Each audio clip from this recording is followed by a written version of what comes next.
housing projects in Nairobi. Ladies and gentlemen, Nairobi residents and members of the Fourth Estate, my attention has been drawn to accusations captured in media that I'm in possession of land titles belonging to Jivanji and Pangani affordable housing projects. Well, I recommend that the Nairobi City County Assembly for bringing this matter up through the Lands and Urban Planning Committee. I would like from the onset to state the facts in regard to the two projects that were dear to my heart when I was serving as the second governor of this great city. It is important to note that the affordable housing projects in Nairobi was brainstormed and planned during the tenure of the former governor, my good friend Evans Kidero, who served as the first governor of Nairobi. It is during this time that the county government and the national government started collaborating on ways to revamp the 7 old estates in Nairobi. This was to be done through a public-private partnership with the county providing land and the investors allowed to charge an agreed percentage on the property to make their profit. I want to bring to your attention that the leases, these titles for both Jivanji and Pangani were processed in 2018 during my time as governor. Take note that there was no meaningful progress in terms of development that happened during the previous administration before I took over, until when I took over. Indeed, under my tenure, we fast-tracked the development by diligently negotiating an exit agreement between the county government and the tenants in respective estates, with Jivanji and Pangani being one of them. We must acknowledge the fact that most tenants were old people and all families who had spent decades of struggle living in the estates. We therefore agreed to give every tenant a sum of Kenyan shillings 600,000 as a facilitation fee applicable for 2 years for them to find alternative accommodation within the city as they awaited the completion of the projects. Further, take note that being a people's governor by then, I was never going to allow forceful evictions or transfer of people without a clear plan. We had to ensure that the registered tenants are given priority once the houses are complete. This was eventually agreed and signed between the county, the estate associations, and the respective developers or the investors. We started the Jivanji project with a plan to put up 1,830 units, while Pangani was to give, or rather have, 1,562 housing units. The investors had to pump around 3 to 4 billion, as stated earlier. This was public-private partnership. I wish to state, it is my belief that Nairobi City County Government and the Oversight Committee in charge of this matter must be discerning enough to know that the Ministry of Lands registries are normally the custodian of the records. If they take time, they realize the leases were processed in the year 2018. It is officially captured. For instance, Jivanji, it is captured under the special purpose vehicle that was used, that is Nairobi Bachelors Jivanji Estate Limited, which is a private limited company incorporated under the Companies Act, and also the certificates of transfer of lease that was signed in July 2019 and witnessed by the Nairobi City County government, and the joint registration of the special purpose vehicles. These joint ventures agreement were drafted and prepared before I took over as governor. Ours was just implementation of the projects. It is my humble submission that there is a grand plan by senior staff, politicians, and cartels who want to be allocated houses without following the due process. Whatever has been circulating, or whatever came up from the county assembly and the county government of Nairobi, I believe these were just diversionary tactics to divert the real issues. Because the other day I saw from Citizen TV that investors who had purchased these houses were complaining that despite them investing millions, they are yet to be allocated with these houses, meaning the projects have stalled. It is well documented that during my tenure, the county had a seamless and good working relationship with the national government in executing the affordable housing project in Nairobi. A good example is the 1,370 affordable housing units in Park Road, Ngara project. It is the first affordable housing project of the Kenya government to improve people's livelihood, and the first project of the affordable housing plan of the Big Four agenda by that time by the former President Ruto Kenyatta.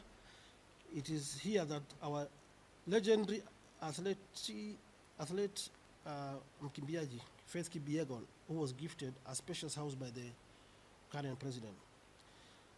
I therefore call upon the Governor Johnson Sakaja, the Nairobi City County Government, to focus on provision of providing necessary support to ensure the projects are complete without much drama na siasa, because sisi ndio master vipindire, sisi ndio wazilishi wa vipindi. So hizi zao, I think they are trying to divert attention. Kama nilivyosema, citizen wale highlight investors wakileta shida. Now I was there yesterday kwa hizi projects, Pangani Water, both the investors, I can say they've done a good job. Pangani is over 12 floors, Jibanji pia imeenda. Now, I want to rudi nyuma kidogo. Under the joint venture agreements which were there, the county was to provide land. My contribution in the county was the land. Investors was coming with their billions. Then they do a joint registration of the properties. So, what I did to clear my name, I wrote a letter to the land registrar that was yesterday, demanding to know the current status of both the Pangani title deed and the Jivanji. So I did a letter to the land registrar dated yesterday, 23rd October 2014, which was received yesterday and stamped at the land's office. The land registrar, Jivanji is LR number 219/5458, and the IR is there. Then Pangani is Nairobi block 40474. These letters were received. I paid via e-citizen through my M-Pesa. A receipt from Sasa was issued. I was glad, and I want to compliment the CS Ministry of Lands, the PS, Mr. Nixon Korir, for what they have done, because I only spent less than 20 minutes and I was furnished with all the documents. So I wonder why the MCAs and the county government senior officials, including the CECs, if I was the governor in 2017, I was impeached in 2020. So 3 years down the line, now we're in 2023. You mean they didn't realize that the title was missing? The custodian of these records is the CEC, lands, and the chief officer, county chief officers. Unataka kuniambia since 2020 hawajaona ati titles haziko. Hii ni kipindi ya hali ya juu na na condemn mambo ya kuharibiana majina. Let me go to the records which were furnished to me by the Ministry of Lands. We have the official search, but first I'll go to the leases. I pushed for these documents to be registered in the name of the Nairobi City County Government. On 16th July 2018, this is the green card because the Pangani is under a block, not under, Pangani is under cap 300. And Jivanji, I think, is under cap 281, if I'm not wrong.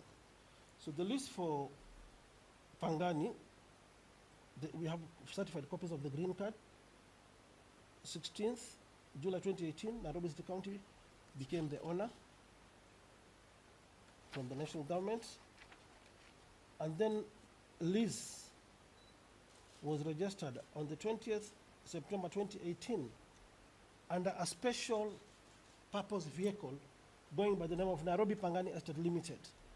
It was a joint registration between the Nairobi City County and the investor of Pangani in 2018, and the projects started. This is the list. This was my county secretary by then, Peter Kariuki. This is the land registrar.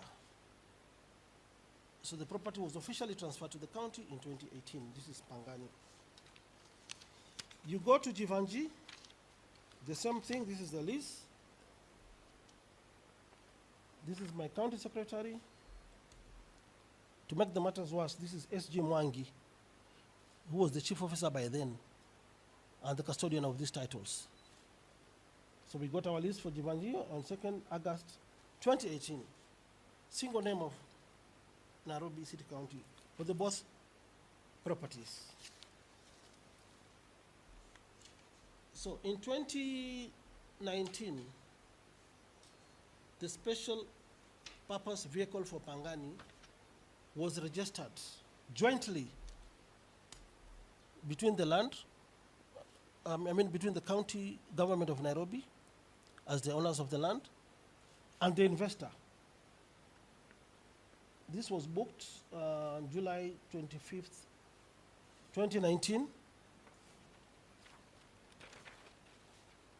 It was registered.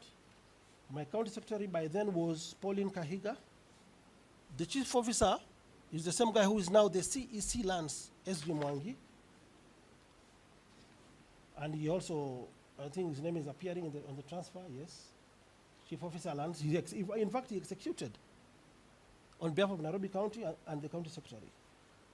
And then the developer, or rather the investor, Abdul Qadir Ahmed, executed also.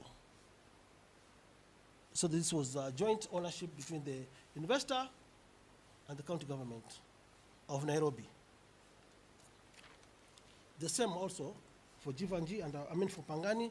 Same process was followed. In the instance of time, I'll not go to the documentation, but I was furnished with the documents by the lands office.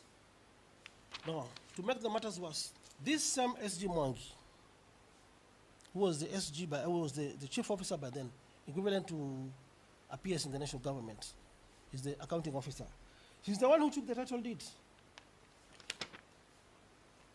This application for registration on 25th July 2019, the title was received by S.G. Mwangi, who has been the custodian of this title for all these years.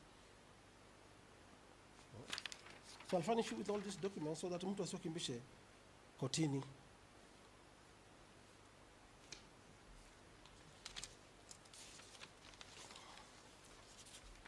Now, I also realized the county government recently, like 1 year ago, around 19th of April, they passed a resolution on the floor of the House to allow the investor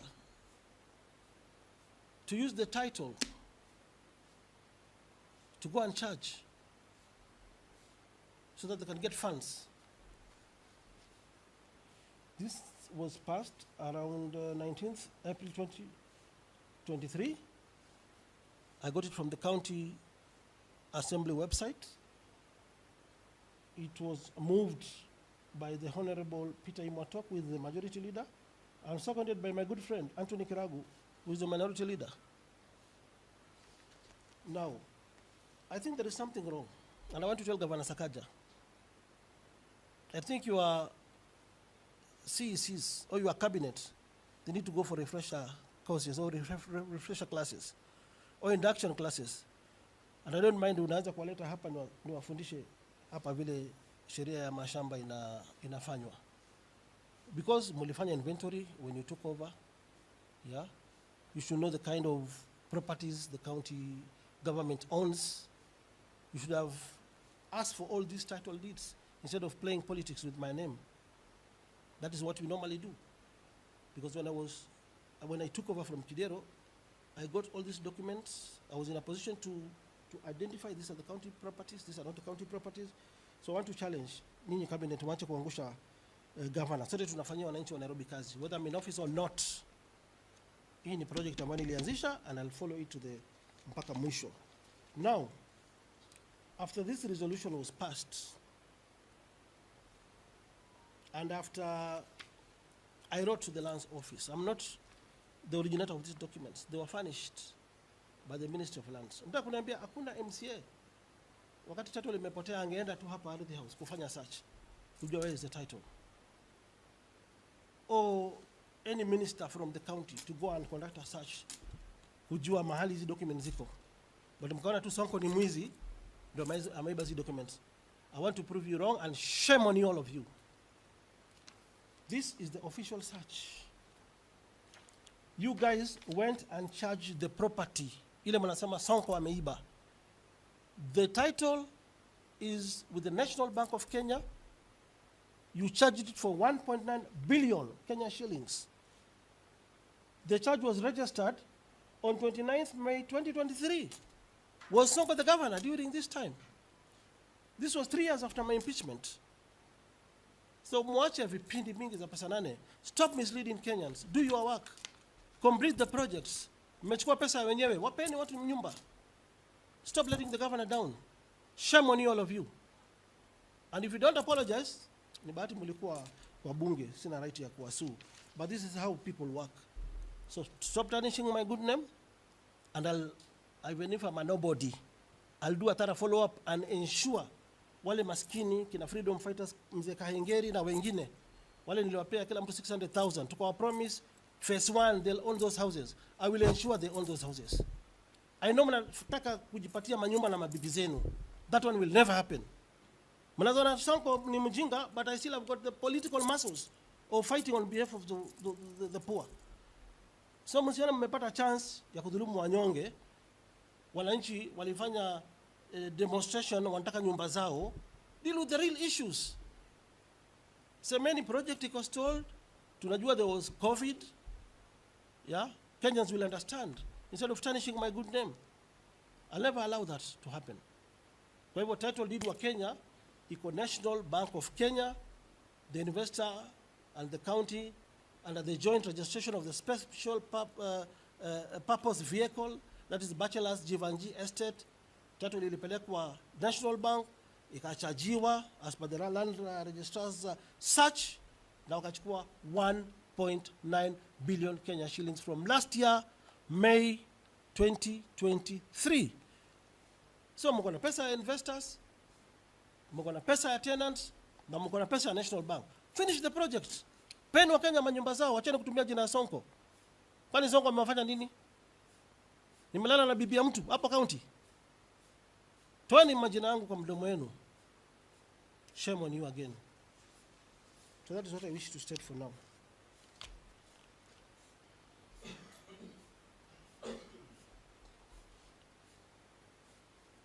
Yes, it was received and I'm finishing with all these documents.